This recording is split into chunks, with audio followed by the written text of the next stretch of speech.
कल के टॉपिक में हमने संधारित्र की धारिता का व्यंजक निकाल लिया था। आज हम देखते हैं किसी आवेशित चालक के समीप कोई दूसरा चालक लाने पर उसका विभव कम क्यों हो जाता है। इसकी गणितीय व्याख्या देखें। हम मानते हैं कि एक आवेशित प्लेट ए हमारे पास है जिस पर कि धन आवेश हमने दे रखा है।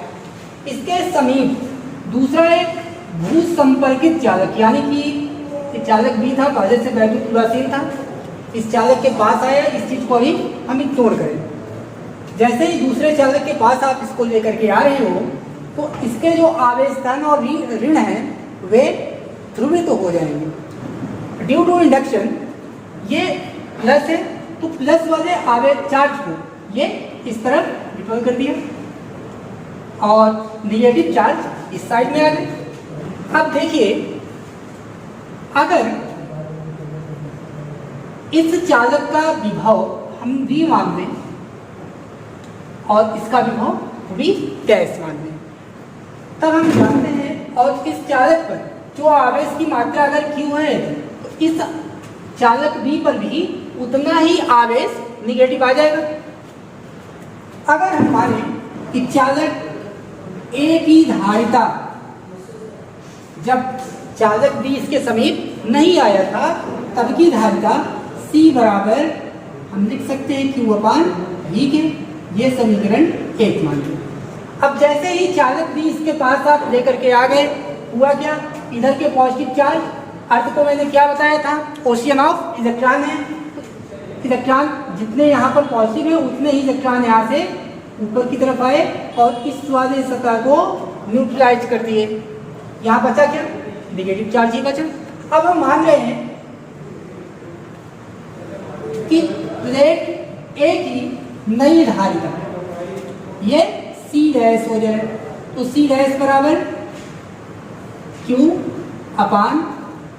अब इसका विभव कितना है प्लेट लाने के बाद, वो अगर V डैश रहा तो Q/V डैश। ये समीकरण आप 2 मान लीजिए। विभव में कितनी कमी हुई ये अगर हम निकालना चाहें तो आप देखिएगा, यहाँ चालक A के विभव में कमी यानी कि V डैश, पहले विभव कितना था, V था।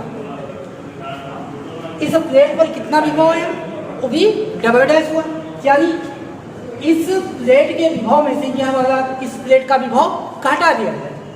तो आप लिख सकते हैं V minus V double dash. ये हम तीसरा संबंध मान लें।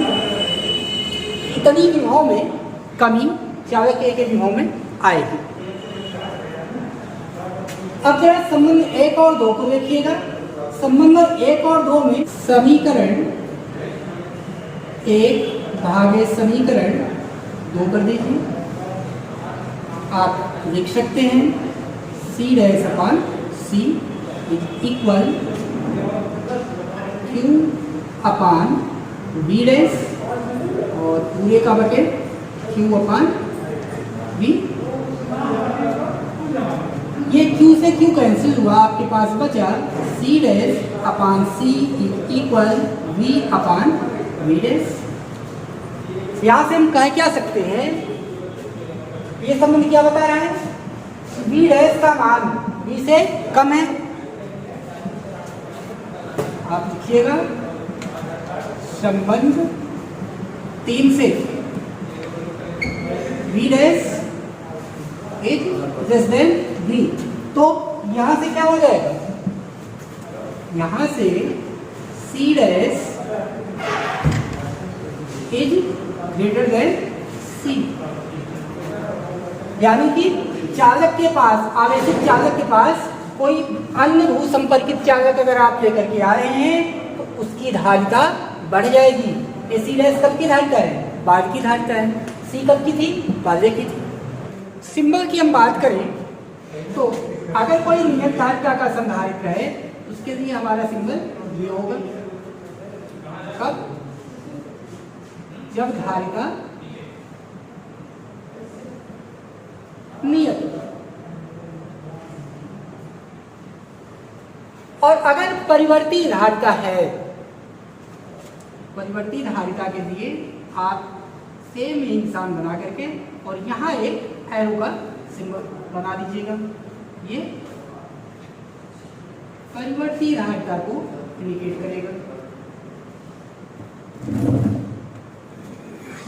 परिवर्ती का मतलब जैसे इसका कुछ फिक्स मान दे दिया, नियत में कुछ मान आपको दे दिया रहा होगा कि 5 माइक्रोफैरेड, 10 फैरेड, 18 पिकोफैरेड, इस तरह का। लेकिन इसके साथ क्या होगा कि एक वेरिएबल है, ये बताएगा कि इस रेंज से इस रेंज तक इसकी धारिता है। तो परिवर्ती धारिता में एक नॉब रहेगी, वहाँ रेंज दे दिया रहेगा 0 से 10 माइक्रोफैरेड या फैरेड, जो भी रहे रेंज इसकी। संधारित्र का उपयोग आजकल मैक्सिमम जो भी आपके इलेक्ट्रॉनिक और इलेक्ट्रिक इंस्ट्रूमेंट आ रहे हैं उनमें हो रहा है, जैसे कंप्यूटर में है, फैन में है, टीवी में, रेडियो रिसीवर में है, इन तमाम जगहों पर आप इसका उपयोग करते हैं। कुछ इंपॉर्टेंट आप लिख दीजिए कि रेडियो रिसीवर, टेलीविजन, कंप्यूटर और इस तरह के तमाम आपके जितने भी इलेक्ट्रॉनिक इंस्ट्रूमेंट हैं मैक्सिमम में इसका उपयोग किया जाता है।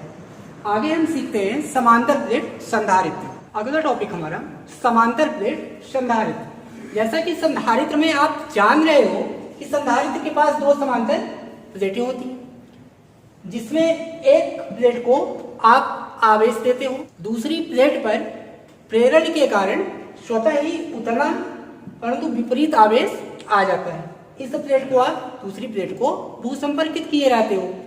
अलग अलग व्यवहारिक कार्यों के लिए आप अलग अलग प्रकार के, अलग अलग आकार के, अलग अलग प्रकार के संधारित्र उपयोग करते हो, जिससे इसमें से गोलाकार, बेलनाकार, समांतर प्लेट, कई प्रकार के संधारित्र हो सकते हैं। हमारे आपके सिलेबस में समांतर प्लेट संधारित्र है। इसमें क्या होगा, एक दूसरे से परस्पर कुछ दूरी पर 2 समांतर प्लेटें रखी होती हैं। चालक एक, इसको मान लिया जाए, इसको हम पहले से ही आवेशित किए रहते हैं। दूसरी प्लेट पर प्रेरण के कारण उतना ही विपरीत आवेश आ जाएगा और इस दूसरी प्लेट को हमें भूसंपर्कित करना रहता है। प्लेटों के बीच का जो रिक्त स्थान है, इसमें आप अपनी आवश्यकता अनुसार या जितनी धारिता हमको आपको चाहिए उसके आवश्यकता अनुसार वायु या कोई परावैद्युत पदार्थ भर सकते हैं। उसका इसी के आधार पर वायु संधारित्र, तेल संधारित्र, कागज संधारित्र आदि नाम पड़ सकता है। जो भी बीच में भरा रहेगा उस संधारित्र को उसी नाम की संज्ञा आप देंगे। आगे हम जानते हैं समांतर प्लेट संधारित्र की धारिता, capacitance of parallel plate capacity. इसमें एक दूसरे से समांतर एवं थोड़ी ही दूरी पर 2 चालक प्लेटें लगी हुई होती हैं। प्लेट का नाम आप कुछ दे दीजिए। इस प्लेट को हमने एक्स प्लेट कह दिया और इस वाली प्लेट को वाई प्लेट कह दिया। प्लेट एक्स पर मशीन की सहायता से पहले से ही धन आवेश दे दिया जाता है और प्लेट बी पर प्रेरण के कारण इस सतह पर ऋण आवेश आ जाएंगे, क्योंकि प्लेट वाई आपकी भूसंपर्कित है, अर्थ से जुड़ी हुई है। इस कारण यहाँ के पॉजिटिव चार्ज जो भी हैं अर्थ से इलेक्ट्रॉन आकर के उनको न्यूट्रलाइज कर देगा। तो यहाँ पर इस सतह पर केवल और केवल आपके निगेटिव चार्ज बचते हैं। जितने नंबर ऑफ पॉजिटिव चार्ज इस एक्स प्लेट पर होंगे उतने ही number of negative charge Y plate पर आपके पास बच रहे हैं।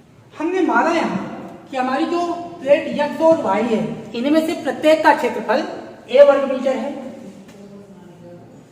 दोनों का क्षेत्रफल a वर्ग मीटर है और इनके बीच का जो सेपरेशन है वो d मीटर है एवं इनके बीच में जो माध्यम भरा हुआ है वो निर्वात या वायु है। अगर आवेश का पृष्ठ घनत्व हम सिग्मा मान लें तब हम जानते हैं कि E बराबर सिग्मा अपान एप्सिलॉन नॉट। अब आपने मान रखा है कि प्रत्येक प्लेट का जो क्षेत्रफल है वह a है और आवेश का पृष्ठ घनत्व सिग्मा है। तब सिग्मा बराबर Q अपान 1। ये संबंध हमने 2 मान लिया, ये संबंध 1 रहा था पहले से। सिग्मा का मान समीकरण 1 में आप रख दीजिए तो आपके पास मिलेगा सिग्मा का मान समीकरण 1 में रखने पर, समीकरण 1 में सिग्मा आपने रखा तो आपको मिल गया E बराबर Q अपान A एप्सिलॉन। ये संबंध हम 3 डाल दें। अगर संधारित्र की दोनों प्लेटों x और y के बीच का जो भी विभवांतर है उसको हम v मान लें, तब हम जानते हैं कि E बराबर v अपान d के होता है। या इसी को आप लिख सकते हैं v बराबर E इंटू d के। आपको E का मान संबंध 3 से इसमें रख दीजिए, इसको हम समीकरण कोई नया डाल दें, 4 मान दें। यहां हमने लिखा E का मान समीकरण 3 से समीकरण 4 में रखने पर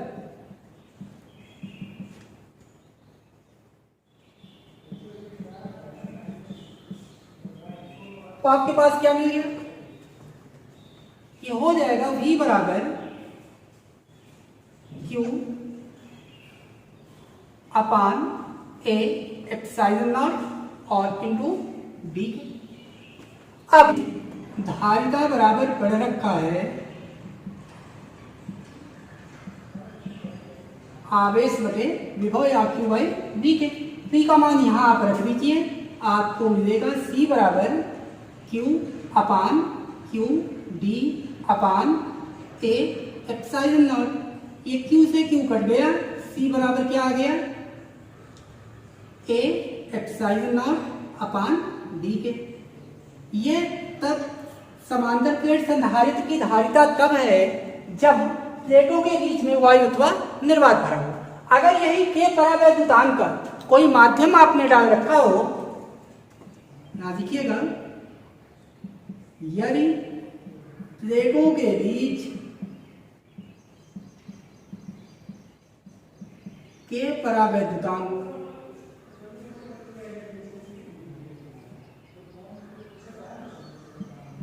भरे माध्यम का परावैद्युतांक के हो, तब C बराबर A एप्सिलॉन नॉट के अपान D हो जाएगा। अब देखिए यहां से आप लिख सकते हैं, यहां से कि C प्रोपोर्शनल, क्योंकि एप्सिलॉन नॉट तो कांस्टेंट टर्म है, तो आप लिख सकते हैं C प्रोपोर्शनल A और C प्रोपोर्शनल K या C प्रोपोर्शनल 1/T। किसी भी संधारित्र की जो धारिता है वो इन्हीं 3 टर्म्स पर डिपेंड करती है, प्लेटों के क्षेत्रफल पर, भरे माध्यम के परावैद्युतांक पर और प्लेटों के बीच की दूरी पर। एक चीज यहाँ और ध्यान दीजिए, के परावैद्युतांक का माध्यम है तो ये C के हो जाएगा। आपको इस संबंध को इसमें जरा भाग दे करके देखिए, इसको मैं अगर A कह दूं, इसको B कह दूं, तब हम लिख सकते हैं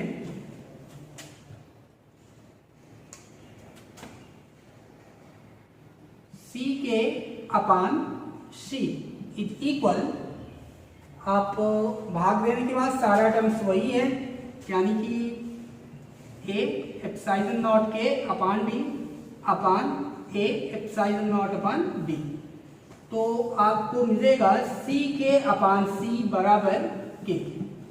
अर्थात संधारित्र में के दोनों प्लेटों के बीच ए परावैद्युतांक का कोई माध्यम भरने से उसकी धारिता के गुना बढ़ जाती है। आपको प्रश्न दे रखा है कि एक समांतर प्लेट संधारित्र जिसके पट्टियों के बीच वायु भर रखा है की धारिता 8 पिकोफैरेड, पीएफ है, पिकोफैरेड है। यदि पट्टियों के बीच की दूरी को, यानी पहले दूरी डी थी, उस दूरी को आधा कर दिया जाए और बीच का जो माध्यम है वो वायु के स्थान पर कोई ऐसा पदार्थ रख दिया जाए जिसका परावैद्युतांक 6 हो, तब नई धारिता क्या होगी।